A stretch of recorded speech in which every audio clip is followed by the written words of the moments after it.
Hello friends, today I am going to talk about sentence. आज हम लोग पढ़ेंगे सेंटेंस। सेंटेंस हम जानेंगे किसको कहेंगे, तो sentence is a group of words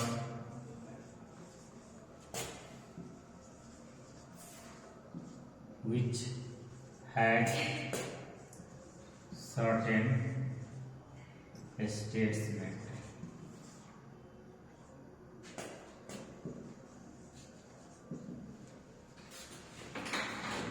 sentence group of words होता है जिसमें वर्ड्स होते हैं और वर्ड्स को मिला करके ही जब उसका मीनिंग बनता है, जब एक स्टेटमेंट्स बनता है तो उसको हम सेंटेंस कहते हैं। For example, Ram is writing a letter. आज वीडियो को शुरू से लास्ट तक देखिए, क्योंकि इसमें हम सेंटेंस के डिफरेंट टाइप्स बताएंगे। तो Ram is writing a letter, ये हमारा सेंटेंस हो गया। पहले हम लोग सेंटेंस के जो टाइप्स है उसको हम लोग इसमें सीखेंगे। इस टाइप्स में हम तीन का वर्णन करेंगे। एक हो गया हमारा सिंपल सेंटेंस, सिंपल। दूसरा हो गया कंपाउंड और तीसरा हमारा हो गया कॉम्प्लेक्स। तो सिंपल सेंटेंस पहले जानेंगे किसको कहेंगे। Simple sentence subject and verb used simply। जब सिंपल तरीके से सब्जेक्ट और वर्ब का यूज किया जाए तो उसको सिंपल सेंटेंस कहेंगे। जैसे राम राइट्स, तो ये हमारा हो गया सिंपल सेंटेंस। अब देखिए कंपाउंड में क्या हो गया, दो सिंपल सेंटेंस को जोड़ दिया जाता है। जैसे राम रीड्स और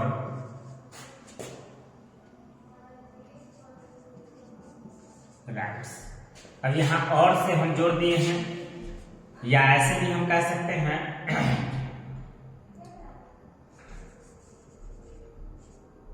Ram writes but she sleeps. तो यहां बट से जुड़ गया तो ये हमारा हो जाता है कंपाउंड। यानी और बट है ना, ये सब जो होता है वो कंपाउंड की पहचान होती है। कंपाउंड जो सेंटेंस होते हैं उसके लिए और बट नाइदर नॉर आइदर और, ये सब जो आता है ये वर्ड सब आते हैं। और भी बहुत सारे वर्ड्स है जो जिसको देख करके आप समझ सकते हैं कि वो कंपाउंड है। और कॉम्प्लेक्स में क्या होता है, जैसे देखिए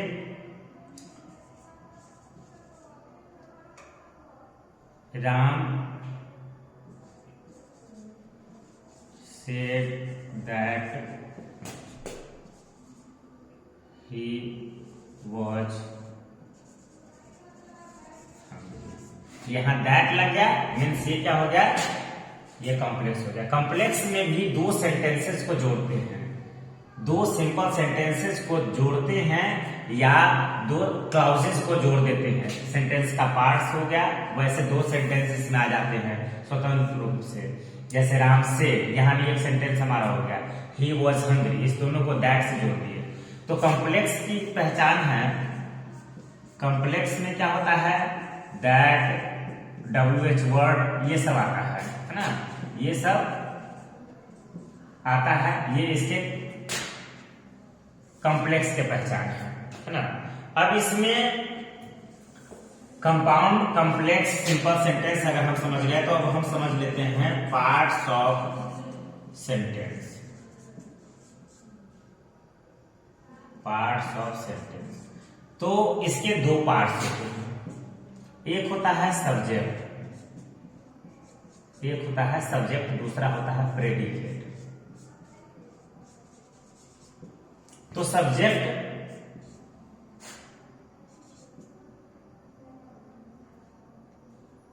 a subject who acts, जो काम करता है वह सब्जेक्ट हुआ, और रेस्ट ऑल जितना भी हो गया, रेस्ट ऑल नाउन हो या वर्ब हो या प्रीपोजिशन हो, जो भी हो, सबके सब क्या हो जाएंगे, प्रेडिकेट होंगे। फॉर एग्जाम्पल देखिए, Raman is writing a letter. यहां केवल रमन जो है वह सब्जेक्ट है, बाकी ये सब के सब क्या हो गया, प्रेडिकेट। तो ये बहुत इजी वे में समझना है, बाकी सब के सब प्रेडिकेट हो गया, केवल रमन जो एक्ट करने वाला है, जो करता है, मीन्स जो सब्जेक्ट मैटर को डील करने वाला व्यक्ति है वह सब्जेक्ट हो गया, बाकी सब के सब वो प्रेडिकेट होता है। तो सब्जेक्ट से जो बचा वो प्रेडिकेट, बाकी केवल और केवल जो करने वाला है वह सब्जेक्ट होता है।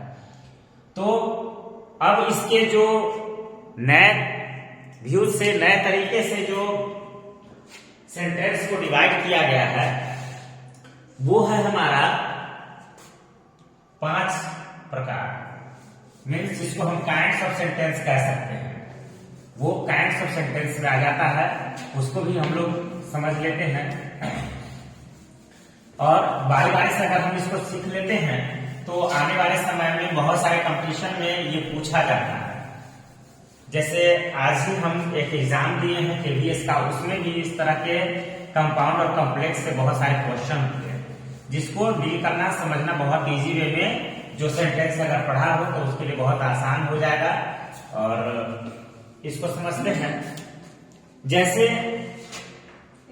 Kinds of sentence, kinds of sentence, kinds of sentence में हम आते हैं। इसके पहला जो प्रकार होता है वह होता है असर्टिव, दूसरा जो होता है इंटेरोगेटिव, तीसरा जो होता है इंपेरेटिव, चौथा जो होता है वो होता है ऑब्जेक्टिव, और जो 5वां होता है वो होता है एक्सक्लेमेटरी। ये हमारा 5 प्रकार के सेंटेंसेस होते हैं, 5 काइंड्स ऑफ सेंटेंस। अब देखिए असर्टिव क्या होता है, ये सिंपल सेंटेंस होता है जिसमें सामान्य कथन होता है। इसका विस्तार करेंगे तो बहुत ज्यादा हो जाएगा, हम इसको आसानी से इसको समझ लेते हैं। इसके भी 2 भाग होंगे, इजी वे में समझना है तो हम 2 भाग बना लेते हैं। एक जो भाग होगा वह होता है हमारा अफर्मेटिव,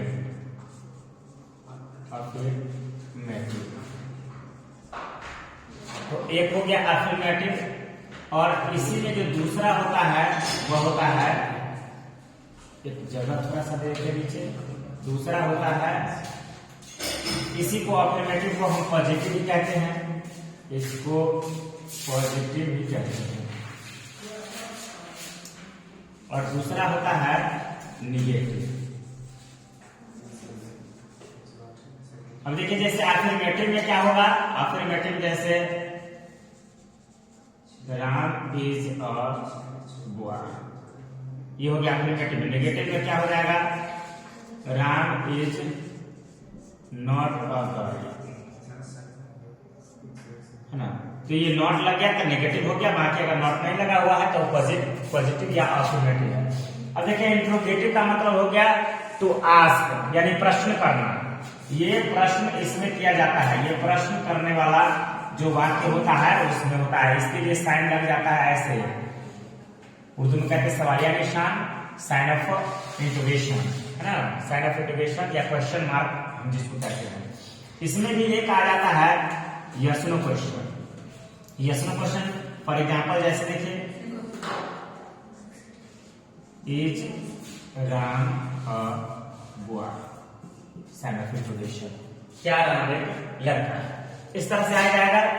और इसमें ये इंट्रोडक्शन हो गया इसमें, यानी कि जिससे यस या नो में जिसका जवाब हम दे सकते हैं।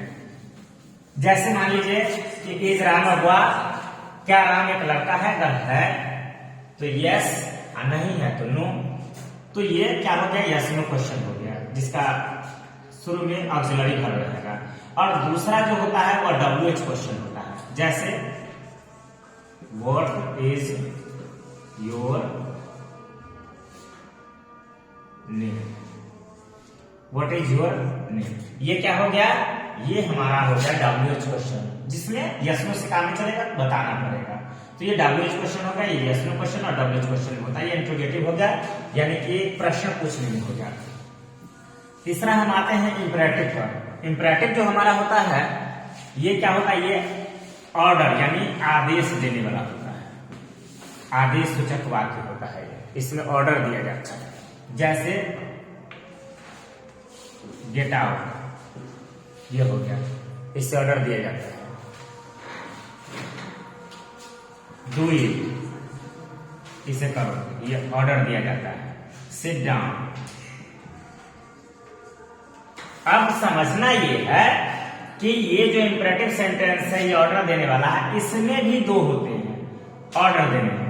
जैसे एक जो हमारा होगा वो किसी को डायरेक्ट कमांड करेंगे, ऑर्डर देंगे, जैसे गेट आउट, सिट डाउन, ये सब क्या हो गया, डायरेक्ट ऑर्डर हो गया। दूसरा भाग जो हमारा बनता है इसका, वो दूसरा होता है रिक्वेस्ट, यानी रिक्वेस्ट भी कर सकते हैं। रिक्वेस्ट कैसे करते हैं, उसी चीज को, प्लीज सिट डाउन, यानी यहां रिक्वेस्ट कर रहे हैं कि कृपया बैठ जाइए। तो ये हो गया रिक्वेस्ट और दूसरा हो गया ऑर्डर। दोनों में ही आदेश है, लेकिन एक में प्यार से आदेश दिया जा रहा है, रिक्वेस्ट करके आदेश दिया जा रहा है, और एक में डायरेक्ट ऑर्डर दिया जा रहा है। तो ये ऑर्डर जो होता है डायरेक्ट, ये लगता है अपने से छोटों को कहने में। और जब सीनियर लोग आ जाए उनको भी बैठने के लिए कहना है तो एक तरह से आदेश है, लेकिन वो रिक्वेस्ट करके कहते हैं, ठीक है, तो वो इस तरह से आ जाता है। ऑप्टेटिव जो है इसको इच्छा सूचक भी कहते हैं, इसमें इच्छा हम व्यक्त करते हैं। इसमें भी एक है वेल विश, वेल विश, जिसमें आप मतलब अच्छे किसी के लिए आकांक्षा करते हैं। जैसे हम कहते हैं may you live long, means आप ज्यादा दिन तक जिए, है ना। तो ये वेल विश हो गया। और एक आ गया इसी में बैड विश। बैड विश किसी को कहते हैं, जैसे मे यू डाई, कि तुम मर जाओ, ठीक है। तो ये जो हो गया ये बैड विश हो गया। तो इस ऑप्टेटिव में भी आप दो तरह के देख रहे हैं, मीन्स इच्छा सूचक होता है, इसमें आप अपनी इच्छा को दर्शाते हैं। इसके बाद एक्सक्लामेशन जो है, एक्सक्लामेशन, अटेंडर कोई ऐसा चीज देख लिया और मुंह से ऐसे कोई सेंटेंसेस निकल गए, वह क्या बताता है, वह बताता है हमारा जॉयनेस, वह हमारा बताता है सरप्राइज को बताता है,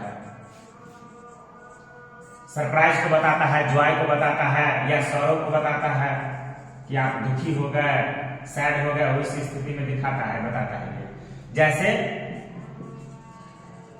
हुर्रा, और देखिए इसका साइन ऑफ एक्सक्लामेशन होता है, ऐसे कर दीजिए, एक लाइन खींचिए नीचे डाल दीजिए, साइन ऑफ एक्सक्लामेशन होता है।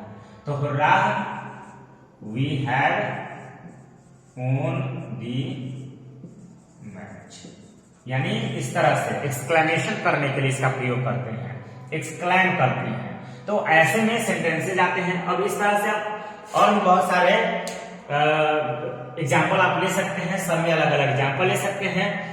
तो आज हम सेंटेंस के विषय में बात किए, और सेंटेंस के जितने भी टाइप्स है और प्रकार है उन सबको हमने बताने का प्रयास किया। तो अगर वीडियो अच्छा लगे तो लाइक कीजिए, शेयर कीजिए, और हमारे चैनल पर अगर नए हैं तो सब्सक्राइब करना ना भूलिए। Thank you.